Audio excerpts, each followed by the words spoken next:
Hello friends. India மேலே சில நாடுகள் வந்து ஒரு கம்ப்ளைண்ட் வச்சுருக்காங்க.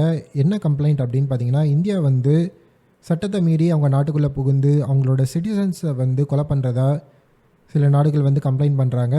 எந்தெந்த நாடுகள் அப்படின்னு பார்த்தீங்கன்னா, Canada, United States, Australia, Pakistan.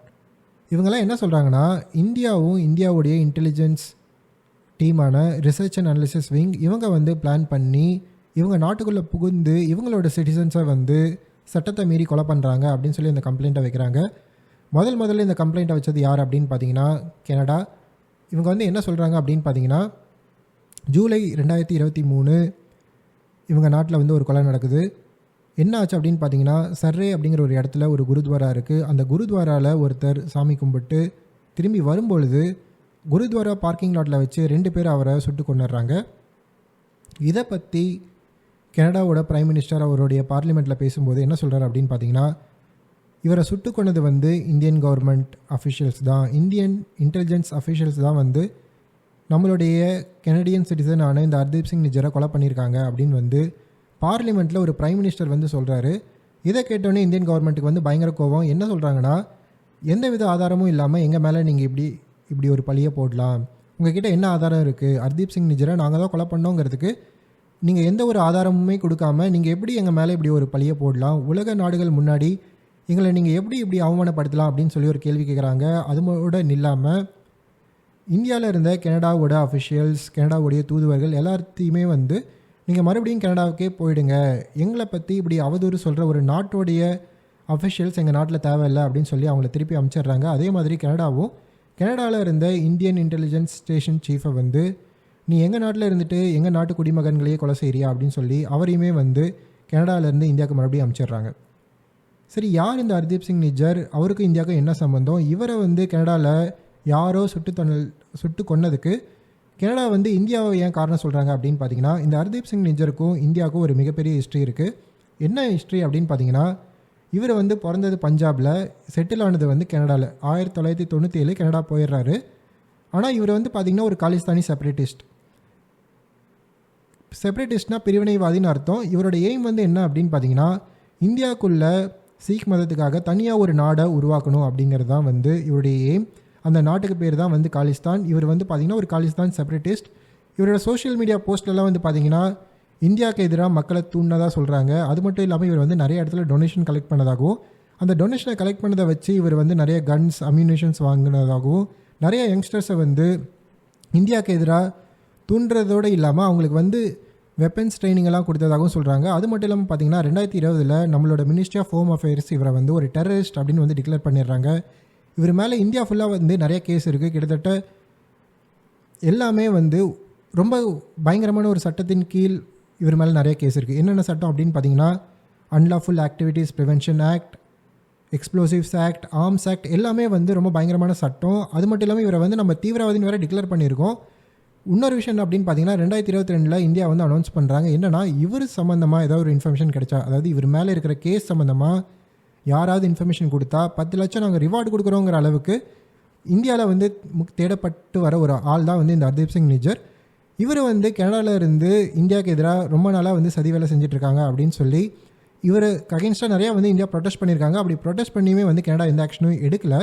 இப்படி ஒரு ஹிஸ்ட்ரி நமக்கும் ஹர்தீப் சிங் நிஜருக்கும் இருந்ததுனால தான் கனடா வந்து என்ன சொல்கிறாங்க அப்படின்னு பார்த்தீங்கன்னா, கனடாக்குள்ளே புகுந்து எங்களுடைய சிட்டிசன் ஹர்தீப் சிங் நிஜரை நீங்கள் கொலை பண்ணிட்டீங்க அப்படின்னு சொல்லி அவங்க சொல்கிறாங்க. ஆனால் இதுக்கு வந்து அவங்கக்கிட்ட இது வரைக்கும் வந்து எந்த ஆதாரமும் கிடையாது. ஆனால் ரீசன்ட் நியூஸ் என்ன அப்படின்னு பார்த்தீங்கன்னா, 3 பேரை அரெஸ்ட் பண்ணியிருக்காங்க. அதாவது இந்த ஹர்தீப் சிங் நிஜர் கொலை வழக்கில் 3 பேரை அரெஸ்ட் பண்ணியிருக்காங்க. 3 பேருமே இந்தியன்ஸ். 3 பேருக்குமே வந்து 20லேருந்து 25 வயசுக்குள்ளே.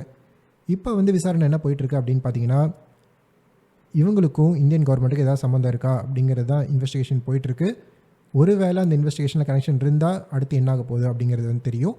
அடுத்த கவர்மெண்ட் வந்து இந்த கம்ப்ளைண்ட்டை வைக்கிறது யார் அப்படின்னு பார்த்தீங்கன்னா, ஃபஸ்ட்டு வந்து கனடா, 2வது வந்து யுனைடெட் ஸ்டேட்ஸ். இவர் வந்து என்ன சொல்கிறாங்க அப்படின்னு பார்த்தீங்கன்னா, இந்தியா வந்து அவங்க நாட்டில் இருக்கிற ஒரு Indian origin US citizen Gurpatwant Singh Pannun, இவருமே வந்து பார்த்திங்கன்னா ஒரு காலிஸ்தானி செப்பரேட்டிஸ்ட். இவருமே வந்து சோஷியல் மீடியா போஸ்ட் எல்லாமே வந்து பார்த்திங்கன்னா இந்தியன் டிப்ளமேட்ஸ் அட்டாக் பண்ணுங்கள், அதாவது வேறு நாட்டில் இருக்கிற இந்தியன் டிப்ளமேட்ஸ், அம்பாசிடர்ஸ் யாராக இருந்தாலும் அவங்க மேலே அட்டாக் பண்ணுங்கள் அப்படின்னு ஒரு சோஷியல் மீடியா போஸ்ட் போடுறாரு.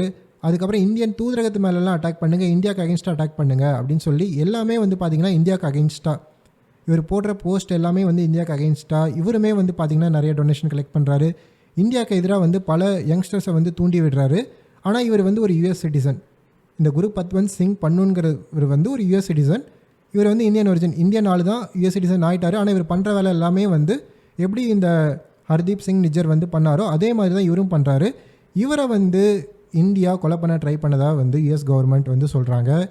என்ன சொல்கிறாங்க அப்படின்னு பார்த்தீங்கன்னா, முன்னாள் ரா சீஃப் சமந்த் கோயல் இவர் வந்து இந்த கொலை பண்ணுறதுக்கு பர்மிஷன் கொடுத்ததாக சொல்கிறாங்க. அதாவது இவர் வந்து ஒரு research and analysis wing official Vikram Yadav கிட்ட சொல்கிறாரு, நீ வந்து அவரை அசாசினேட் பண்ண, அந்த குரு பத்வந்த் சிங்கை கொலை பண்ணுறதுக்கு பர்மிஷன் கொடுத்ததாகவும் சொல்கிறாங்க. அந்த குரு பத்வந்த் சிங்கை கொலை பண்ணுறதுக்கு விக்ரம் யாதவ் என்ன பண்ணுறாரு அப்படின்னு பார்த்தீங்கன்னா, அமெரிக்காவில் நிக்கில் குப்தா அப்படின்னு ஒரு பிஸ்னஸ்மேன் இருக்காங்க. அந்த பிஸ்னஸ்மேன் கிட்ட வந்து சொல்கிறாங்க, நீ வந்து இவனை கொல்றதுக்கு ஒரு கான்ட்ராக்ட் கொடு, ஆள் வச்சு இவனை கொல்லு அப்படின்னு அவர் சொன்னதாகவும், ஒருவேளை இந்த நிக்கில் குப்தா சக்ஸஸ்ஃபுல்லாக இந்த குரு பத்வந்த் சிங்கை கொன்னுட்டா $150,000 வந்து பணம் கொடுக்குறதாகவும், அது மட்டும் இல்லாமல் நிக்கில் குப்தா சம்மந்தமாக இந்தியாவில் எந்த கேஸ் இருக்கோ எல்லா கேஸும் தள்ளுபடி செய்யப்படும் அப்படின்னு சொல்லி ரா அஃபிஷியல் விக்ரம் யாதவ் வந்து நிக்கில் குப்தா மூலமாக குரு பத்வந்த் சிங்கை கொலை பண்ண ட்ரை பண்ணதாக சொல்கிறாங்க. அந்த அட்டம்ப்ட் வந்து ஃபெயில் ஆகிடுச்சு. அதாவது குரு பத்வந்த் சிங்கை கொலை பண்ண இவங்க எடுத்த முயற்சி வந்து சக்ஸஸ்ஃபுல்லாக ஆகலை அப்படின்னு சொல்கிறாங்க. ஆனால் இன்னொரு விஷயம் என்ன சொல்கிறாங்கன்னா, அதாவது இந்த கொலை சம்மந்தமாக பேசும்போது விக்ரம் யாதவ் இன்னொரு விஷயமும் நிக்கில் குப்தா கிட்ட கேட்டதாக சொல்கிறாங்க. என்ன அப்படின்னு பார்த்தீங்கன்னா, இது ஒரு கொலை, அதாவது ஒன்று குரு பத்வந்த் சிங்கை கான்ட்ராக்ட் விட்டு கொள்ளு அப்படின்றாங்க. அதே நேரத்தில் இன்னொரு கொலை வந்து கனடாவில் பண்ணும் அப்படின்னு வந்து விக்ரம் யாதவ் நிக்கில் குப்தா கிட்ட கேட்டதாக சொல்கிறாங்க. இது வந்து சொன்ன டைம் வந்து பார்த்திங்கன்னா, இந்த ஹர்தீப் சிங் நிஜர் கொலை பண்ணுறதுக்கு கொஞ்ச நாளைக்கு முன்னாடி அப்படின்னு சொல்கிறாங்க. அதாவது யுனைடெட் ஸ்டேட்ஸ் கவர்மெண்ட் வந்து என்ன சொல்கிறாங்கன்னா, இதே அஃபிஷியல் தான் வந்து இந்த 2 கொலைக்கும் பிளான் பண்ணியிருக்காங்க. குரு பத்வந்த் சிங்கை கொலை பண்ணுறதுக்கு இவர் தான் பிளான் பண்ணியிருக்காங்க. ஹர்தீப் சிங் நிஜர் கொலை பண்ணுறதுக்கும் இந்த ரா அஃபிஷியல் தான் வந்து பிளான் பண்ணியிருக்காங்க. ஒரு கொலை வந்து நடக்கலை, குரு பத்வந்த் சிங் வந்து எஸ்கேப் ஆகிட்டார். ஆனால் இந்த ஹர்தீப் சிங் நிஜர் வந்து சக்ஸஸ்ஃபுல்லாக கொலை பண்ணிட்டாங்க இந்தியன் கவர்மெண்ட் அப்படின்னு சொல்லி யூஎஸ் கவர்மெண்ட் வந்து இப்போ ஒரு குற்றச்சாட்டு வச்சுருக்காங்க. மூணாவது வந்து பார்த்திங்கன்னா ஆஸ்திரேலியா. இவங்க வந்து என்ன சொல்கிறாங்க அப்படின்னு பார்த்தீங்கன்னா, 2020 ரிசர்ச் அண்ட் அனலிசிஸ் விங் ரா அஃபிஷியல்ஸ் வந்து நிறைய பேரை ஆஸ்திரேலியாவிலேருந்து மறுபடியும் இந்தியாவுக்கு அமுச்சு வச்சதாக சொல்கிறாங்க. அதுக்கு வந்து அவங்க என்ன காரணம் சொல்கிறாங்க அப்படின்னு பார்த்தீங்கன்னா, இதே காரணம் தான். அதாவது காலிஸ்தானி செப்பரேட்டிஸ்ட் ஆஸ்திரேலியாவில் சில பேர் இருக்காங்க, ஆஸ்திரேலியன் சிட்டிசன்ஷிப் அவங்கக்கிட்ட இருக்குது. இவங்களை வந்து இவங்க வேவ் பார்த்ததாக சொல்கிறாங்க. இவங்களுக்கு அகெயின்ஸ்டாக வந்து சில விஷயங்கள் இவங்க பிளான் பண்ணதாக சொல்கிறாங்க. இந்த காரணத்தினால இந்த ரா அஃபிஷியல்ஸ் எல்லாத்தையும் நாங்கள் ஆஸ்திரேலியாவை விட்டு அமுச்சு வச்சிட்டோம் அப்படின்னு சொல்லி ஆஸ்திரேலியன் கவர்மெண்ட்டும் சொல்கிறாங்க. அது மட்டும் இல்லாமல் ரீசெண்டாக அவங்க நாட்டு நியூஸ் பேப்பர்லேயும் வந்து இந்த தகவல் வந்து வந்திருக்கு. நாலாவது வந்து பாகிஸ்தானும் வந்து சேம் சொல்கிறாங்க. அது மட்டும் இல்லாமல் அவங்க நாட்டில் வந்து ஒரு கொலையும் நடந்திருக்கு. என்ன அப்படின்னு பார்த்தீங்கன்னா, எப்படி இங்கே வந்து கனடாவில் ஹர்தீப் சிங் நிஜரோ அதே மாதிரி பாகிஸ்தானில் வந்து பரம்ஜித் சிங் பஞ்ச்வார் அப்படின்னு ஒருத்தர் இருந்திருக்காரு. இவருமே வந்து காலிஸ்தான் செப்பரேட்டிஸ்ட். இவர் வந்து ஒரு நாள் காலையில் வாக்கிங் போயிட்டு இருந்திருக்காங்க அவருடைய கார்ட்ஸோட. அந்த டைமில் ஒருத்தர் பைக்கில் வந்து இவரை சுட்டு கொண்டுட்டு பைக்கில் எஸ்கேப் ஆகிட்டு தான் சொல்கிறாங்க. பாகிஸ்தான் வந்து என்ன சொல்கிறாங்கன்னா, இதை கொலையை பண்ணது வந்து இந்தியன் கவர்மெண்ட் தான், இந்தியன் ரா அஃபிஷியல்ஸ் தான் வந்து இந்த கொலையை பண்ணியிருக்காங்க அப்படின்னு சொல்லி பாகிஸ்தான் கவர்மெண்ட்டுமே வந்து கம்ப்ளைண்ட் பண்ணுறாங்க. ஆக மொத்தத்தில் என்ன சொல்கிறாங்க அப்படின்னு பார்த்தீங்கன்னா, இந்தியன் கவர்மெண்ட் வந்து உலகத்தில் எந்த இடத்துல காலிஸ்தானி சப்போர்ட்டர்ஸோ இல்லை காஷ்மீரி சப்போர்ட்டர்ஸோ இருந்தால் அவங்கள வந்து உளவு பார்க்குறாங்க. உளவு பார்க்குறதோட நிற்காமல் அது வேறு நாடாக இருந்தாலும் சரி அங்கே வந்து அவங்கள கொலையும் பண்ணுறாங்க அப்படிங்கிறது தான் வந்து இந்த 4 நாடோட கம்ப்ளைண்ட்டு.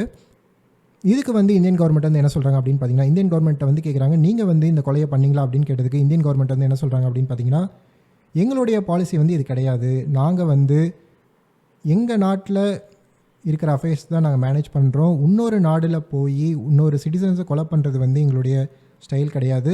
நாங்கள் அந்த மாதிரி பண்ணலை அப்படின்னு வந்து சொல்கிறாங்க. ஆனால் அதே நேரத்தில் இன்னொரு கேள்வி கேட்குறாங்க. என்னென்னா, எல்லா நாட்டுக்குமே தெரியுது இவங்க வந்து பார்த்திங்கன்னா இந்தியாவுக்கு எதிராக வேலை செய்கிறாங்க.